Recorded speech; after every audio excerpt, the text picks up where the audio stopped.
merah, burung nuri di atas galah. Mentari pagi bersinar cerah, awali hari dengan bismillah. Assalamualaikum warahmatullahi wabarakatuh. Salam sejahtera dan salam Malaysia Madani. Pada hari ini, saya Siti Nailana binti Muhammad Zain, pelajar 3 PPISMP Bahasa Melayu 1 bersama dua orang rakan saya iaitu Auni Husna binti Zamri dan Nurul Afzaliana binti Muhammad Rafi akan menerangkan berkaitan kesantunan berbahasa dalam sistem sapaan dan juga kesantunan berbahasa dalam majlis. Jadi, saksikan.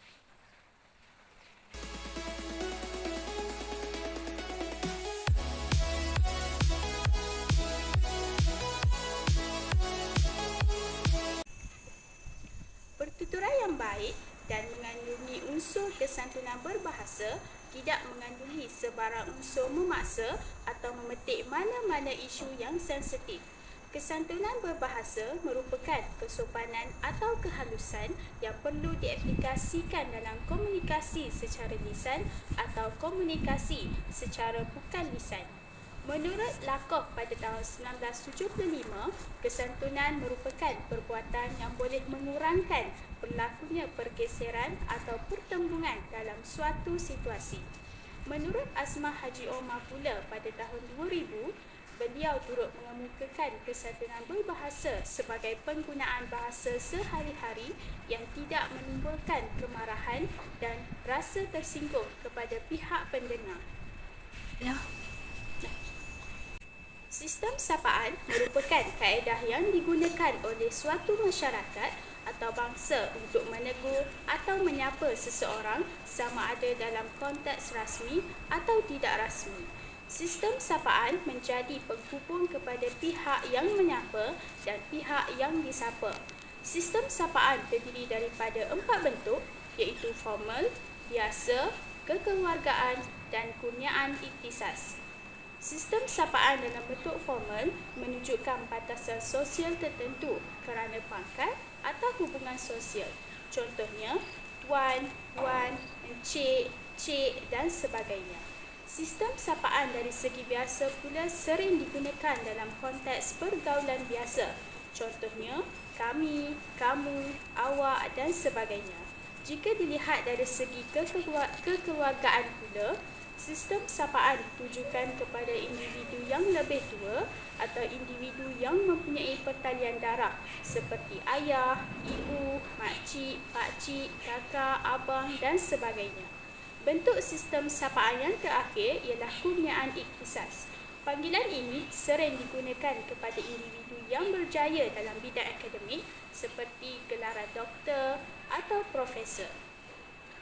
Seperti yang kita tahu, kata ganti nama diri terbahagi kepada 3, iaitu kata ganti nama diri pertama, kedua dan ketiga. Kebanyakan kata ganti nama diri banyak digunakan dalam urusan perbualan seharian kita atau urusan yang tidak rasmi atau dialek. Jadi apa itu dialek? Dialek adalah suatu bentuk bahasa yang digunakan dalam sesuatu daerah ataupun negeri.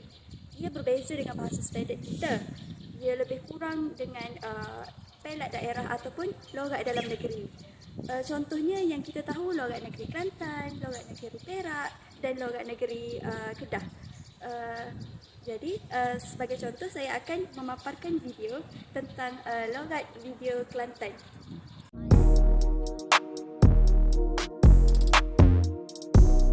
Assalamualaikum adik kakak semua. Okey, hari ini kita kembali untuk pelajaran seterusnya di mana kita akan kongsikan beberapa kata ganti diri kedua yang paling popular di dalam percakapan seharian orang-orang Kelantan.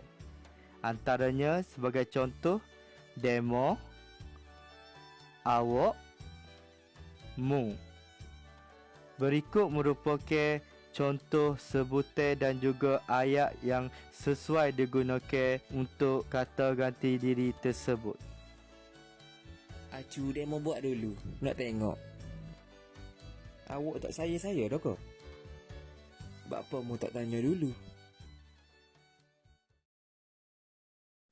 Baiklah, media sosial meskipun bersifat laman peribadi, namun kita tetap memerlukan unsur-unsur kesopanan dan juga kesantunan ketika berbicara ataupun berkomunikasi bersama-sama dengan kenalan kita. Aspek komunikasi yang berkesan melalui diksi dan emotikon sangatlah penting, terutama dalam penggunaan kata ganti nama diri. Di sini menunjukkan keratan akhbar yang menunjukkan penggunaan kata ganti nama yang tidak sopan dan tiada unsur kesopanan dalam perbualan seharian. Sepatutnya kita menggunakan kata ganti nama diri dengan betul seperti yang telah kita pelajari bersama-sama semasa di era zaman persekolahan dulu.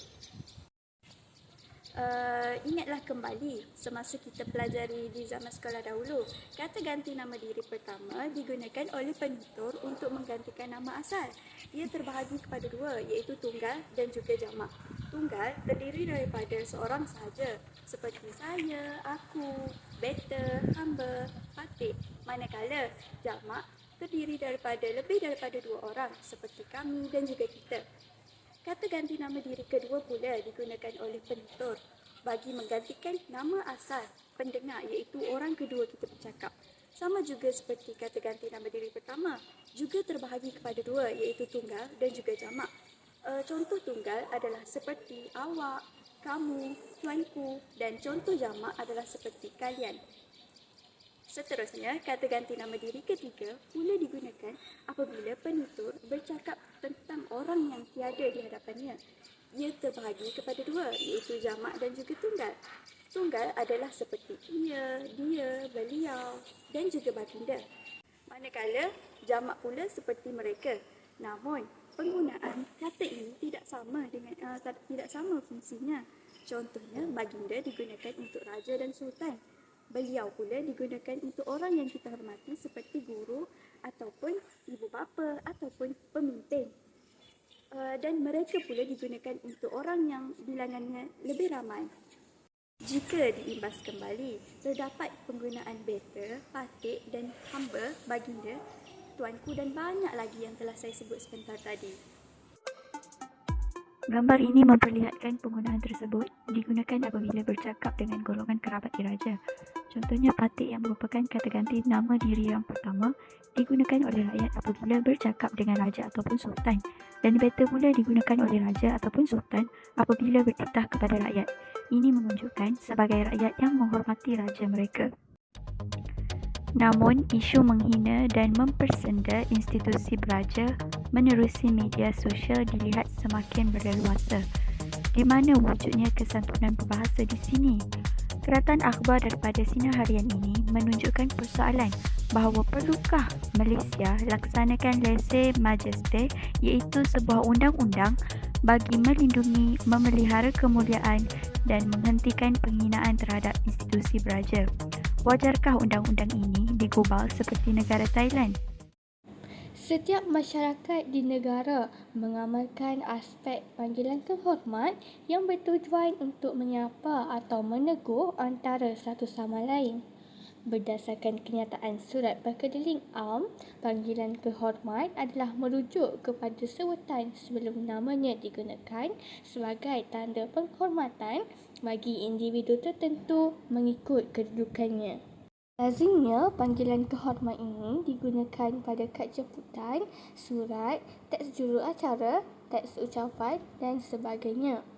Penetapan panggilan kehormat ini berasaskan kesesuaian sistem sapaan dan gelaran yang hormat, iaitu meliputi gelaran pergaulan formal, gelaran warisan, gelaran kurniaan kerajaan, gelaran kurniaan ikhtisas dan gelaran keagamaan. Selaras dengan keperluan dan perkembangan semasa, amat mustahak bagi setiap masyarakat mengetahui dan menggunakan panggilan kehormat dengan betul mengikut protokol, sama ada dalam urusan rasmi atau urusan yang tidak rasmi. Izinkan saya mengupas satu persatu aspek bagi panggilan kehormat. Julung kali, gelaran pergaulan formal dimaksudkan sebagai pergaulan yang menunjukkan adanya sekatan sosial tertentu, sama ada sekatan pangkat dalam pekerjaan dan kedudukan sosial, atau sekatan sosial yang disebabkan oleh si penyapa tidak mengenali antara satu sama lain. Contoh panggilan formal ialah encik, cik, tuan. Ketiga-tiganya digunakan untuk lelaki yang lebih tinggi pangkatnya daripada kendiri. Namun, yang membezakannya ialah tuan juga digunakan untuk lelaki yang bergelar haji, doktor, profesor dan syekh. Puan pula untuk perempuan sahaja yang berpangkat lebih tinggi daripada kendiri dan perempuan yang mempunyai gelaran doktor, profesor dan sebagainya. Manakala saudara atau saudari digunakan untuk orang lelaki atau perempuan yang seumur dengan kendiri atau lebih muda dan hubungannya belum rapat serta dijadikan rujukan kepada ahli-ahli dalam mesyuarat, perbahasan dan sebagainya. Selamat datang saudara atau saudari sekalian. Semoga saudara atau saudari sekeluarga berada dalam keadaan sihat sejahtera. Berikutnya, gelaran warisan merupakan gelaran yang diwarisi oleh seseorang sejak kelahirannya. Terdapat 3 jenis gelaran warisan iaitu diraja, bangsawan dan keturunan. Contoh gelaran warisan diraja ialah Raja bagi negeri Selangor dan Perak, Tunku atau Ungku bagi negeri Johor dan Kedah, serta Tengku atau Engku ialah bagi negeri Kelantan, Pahang dan Terengganu. Contoh gelaran warisan bangsawan pula ialah Megat, Encik Wan, Encik Nik dan sebagainya. Serta contoh gelaran keturunan ialah Datu bagi negeri Sabah, Tun bagi negeri Terengganu, Puteri bagi negeri Perak dan lain-lain. Seterusnya, gelaran kurniaan kerajaan yang bermaksud gelaran yang dianugerahkan oleh kerajaan dari semasa ke semasa kepada individu yang dianggap berjasa. Contohnya Tun, Tuh Puan, Tan Sri, Puan Sri, Datuk, Sri Paduka dan Datin Paduka. Bagi gelaran kurniaan ikhtisas pula merujuk kepada gelaran yang diperoleh kerana kejayaan dalam bidang akademik atau ikhtisas yang sering dikenali sebagai gelaran profesional. Contoh gelaran ikhtisas ialah Profesor Diraja, Profesor Emeritus, Profesor Madya, Doktor, Cikgu, Ustaz atau Ustazah. Akhir sekali, penggunaan gelaran dalam kalangan masyarakat Melayu yang beragama Islam iaitu gelaran keagamaan. Dalam hal keagamaan, terdapat beberapa gelaran yang bersesuaian dengan kedudukan mereka. Antaranya seperti Sahibul Masahah kepada mufti atau sarjana yang membuat keputusan penting tentang agama Islam. Gelaran haji bagi lelaki dan gelaran hajah bagi perempuan beragama Islam yang selesai menunaikan ibadah haji. Contoh penggunaannya dalam bahasa sapaan ialah Tuan Haji atau Puan Haji. Kita beralih pula kepada kesantunan dalam majlis. Majlis boleh didefinisikan sebagai perjumpaan, keramaian atau perhimpunan yang dianjurkan secara rasmi atau secara tidak rasmi oleh pihak penganjur dengan matlamat yang tertentu. Majlis tersebut dikategorikan kepada 5 iaitu majlis penuh istiadat, majlis rasmi dan formal, majlis rasmi tetapi tidak formal, majlis tidak rasmi tetapi formal dan majlis tidak rasmi dan tidak formal. Majlis penuh istiadat merupakan majlis yang dijalankan di istana. Apabila disebut istana, seharusnya majlis tersebut melibatkan Yang di-Pertuan Agong. Di sini saya ingin menyatakan beberapa contoh majlis penuh istiadat. Antaranya ialah istiadat pertabalan Yang di-Pertuan Agong, istiadat penganugerahan darjah kebesaran, istiadat mengangkat sumpah oleh Menteri Kabinet dan istiadat convocation. Di sini saya akan siarkan sebuah video berkaitan dengan salah satu majlis penuh istiadat dan saya akan rungkaikan sedikit mengenai etika-etika semasa menghadiri majlis penuh istiadat. Video ini memaparkan istiadat pengurniaan darjah kebesaran bintang dan pingat wilayah persekutuan sempena sambutan Hari Wilayah Persekutuan bagi tahun 2023. Etika pemakaian bagi penerima darjah kebesaran adalah pakaian rasmi istiadat, berkasut hitam dan berstokin. Bagi tetamu lelaki, mereka boleh memakai baju Melayu cekak musang atau lounge suit berkasut hitam, berstokin hitam. Bagi tetamu wanita, mereka perlu memakai pakaian yang sopan seperti baju kurung, berselendang, bertudung. Semua hadirin juga perlu duduk pada kedudukan atau kerusi yang telah disediakan dan duduk dalam keadaan yang sopan. Istiadat pengurniaan darjah kebesaran ini merupakan pengurniaan darjah Seri Mahkota Wilayah yang membawa gelaran Datuk Seri.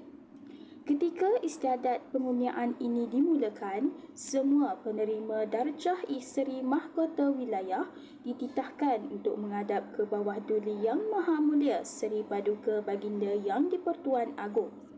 Semua penerima perlu berdiri tegak, kedua kaki dirapatkan dan kedua-dua tangan lurus di sisi tubuh. Semua penerima perlu memberi sembah hormat dengan menundukkan kepala. Namun, bagi pegawai pakaian seragam, mereka perlu memberi tabik hormat sebagai tanda sembah hormat. Setelah nama penerima dipanggil, penerima perlu menghadap ke bawah duli Yang Maha Mulia Seri Paduka Baginda Yang di-Pertuan Agong bagi menerima darjah Seri Mahkota Wilayah yang membawa gelaran Datuk Seri.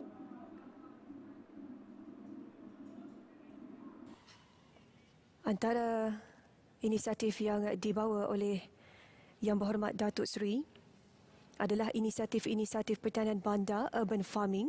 Selain daripada itu, mempertingkatkan penglibatan golongan belia yang berkecimpung dalam sektor agromakanan, dalam erti kata lain, meremajakan sektor agromakanan dan pertanian pintar. Dipersilakan Yang Berbahagia Lieutenant General Datuk Seri Muhammad Nur Azlan bin Aris TUDM. Penerima darjah kebesaran Seri Mahkota Wilayah yang seterusnya dari Angkatan Tentera Malaysia iaitu Yang Berbahagia Lieutenant General Datuk Seri Muhammad Nur Azlan bin Aris, Timbalan Panglima Tentera Udara. Merupakan juruterbang pejuang yang berpengalaman luas di dalam mengendalikan pesawat pejuang milik Tentera Udara Diraja Malaysia dan merupakan juruterbang aerobatik bertaraf antarabangsa.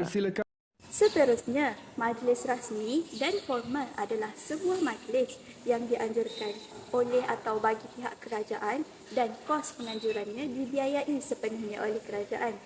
Juga semua pihak yang menghadiri majlis rasmi perlulah mematuhi peraturan dan juga adat yang sepatutnya dalam majlis. Contohnya, perlu adanya panggilan hormat yang betul, susunan tempat duduk yang betul dan penyediaan atur cara pentadbiran majlis supaya majlis berjalan dengan lancar dan juga harmoni. Contoh majlis formal dan rasmi ialah sukan tahunan, perhimpunan pagi, mesyuarat agung dan juga majlis anugerah dekan seperti gambar di bawah.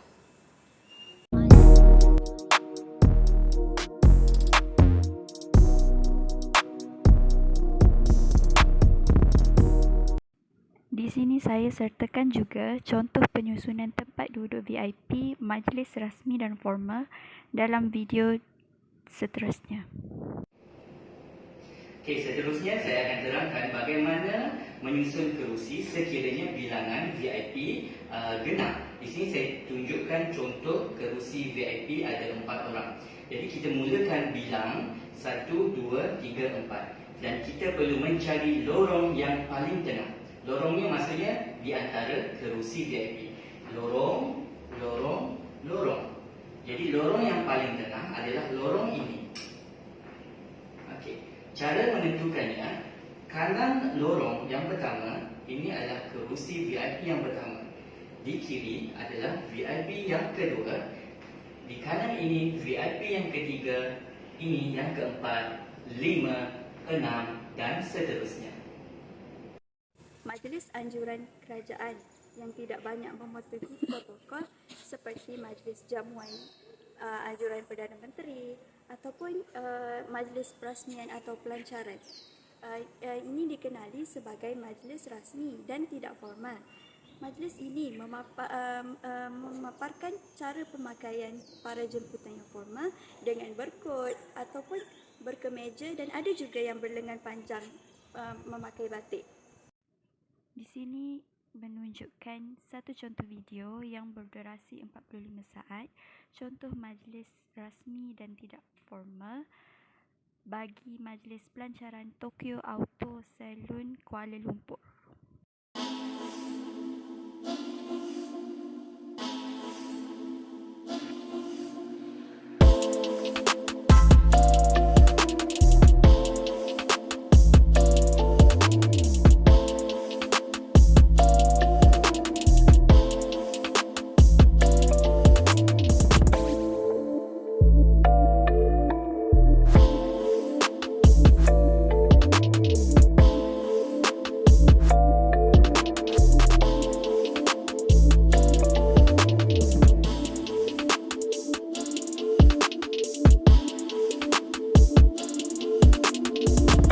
Tidak ketinggalan juga bahawa kesantunan berbahasa dalam majlis tidak rasmi tetapi formal serta majlis tidak rasmi dan tidak formal turut penting untuk diambil kira. Tak kenal maka tak cintalah masyarakat jika tidak mengetahui apa yang dimaksudkan dengan majlis-majlis tersebut. Majlis tidak rasmi tetapi formal merupakan majlis yang dianjurkan oleh pihak swasta atau bukan kerajaan dengan keseluruhan kos penganjuran dan pelaksanaan dibiayai sepenuhnya, tetapi semua yang terlibat perlu mematuhi peraturan, adat dan protokol bagi majlis rasmi. Manakala bagi majlis tidak rasmi dan tidak formal pula adalah majlis yang dianjurkan oleh pihak swasta atau bukan kerajaan dengan keseluruhan kos penganjuran dan pelaksanaan dibiayai sepenuhnya, tetapi semua yang terlibat tidak perlu mematuhi sepenuhnya peraturan dan adat bagi majlis rasmi dan lebih bersifat santai. Majlis yang santai dan bebas daripada peraturan tidak melibatkan golongan ternama atau berpangkat. Berikut merupakan contoh majlis tidak rasmi tetapi formal dan majlis tidak rasmi dan tidak formal. Salah satu contoh majlis tidak rasmi tetapi formal adalah majlis perasmian kilang. Majlis ini dilaksanakan oleh pihak swasta yang memerlukan protokol perasmian kilang oleh Perdana Menteri, Menteri Kabinet, orang kenamaan dan sebagainya, serta perlu mematuhi etika pemakaian yang formal.